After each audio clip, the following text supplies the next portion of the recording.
Hello everyone, आज हम रविन्द्रनाथ टैगोर जी के बारे में और जानकारी प्राप्त करेंगे।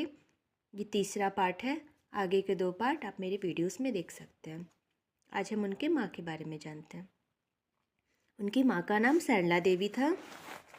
वो हमेशा घर के कामों में व्यस्त रहा करती थी, जैसे कि सारी औरतें रहती हैं। So he was greatly influenced by his father. इसी वजह से वो अपने पिताजी से ज़्यादा इन्फ्लुएंस हुए, प्रभावित हुए। And the teachings of Buddha, और बुद्ध जी के टीचिंग से वो काफ़ी प्रभावित हुए। इन हिज चाइल्डहुड, उनके बचपन में, he was put under the care of the servants के द्वारा उनकी देखभाल की गई। Who used to tell them the stories of ancient epics, जो उन्हें प्राचीन ग्रंथों के कहानियों के बारे में सुनाया करते थे। Because he the fact that he stayed alone most of the time, he became the lover of nature. इसी वजह से वो अक्सर अकेले रहा करते थे और प्रकृति के वो लवर बन गए। प्रकृति से वो बहुत प्रेम करने लगे, नेचर लवर हो गए। He was sent to many schools of Calcutta, उन्हें कलकत्ता के बहुत सारे स्कूलों में भेजा गया।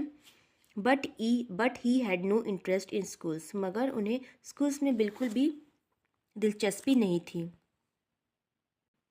His brother Hemendra Nath taught him at home, उनके भाई हेमेंद्र नाथ उन्हें घर में पढ़ाया करते थे। But he was not satisfied, मगर उनका दिल नहीं भरता था। He was sent to England, तो उन्हें कहाँ भेजा गया? इंग्लैंड भेजा गया 1878 में। He studied for some time at the university of London under professor Henry Morley.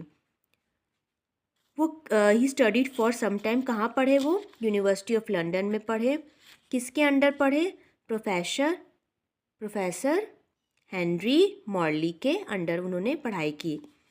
There Loken Palit became his lifelong friend, वहाँ पे लोकेन पालिल उनके जीवन भर के लाइफ लॉन्ग के अच्छे दोस्त बन गए। हु ऑलवेज एनकरेज्ड हिम, जो हमेशा उनको एनकरेज किया करते थे। ही रिटर्न टू इंडिया इन 1881, कब रिटर्न किया इंडिया? 1881 में। कौन रिटर्न किया? रविन्द्रनाथ टैगोर।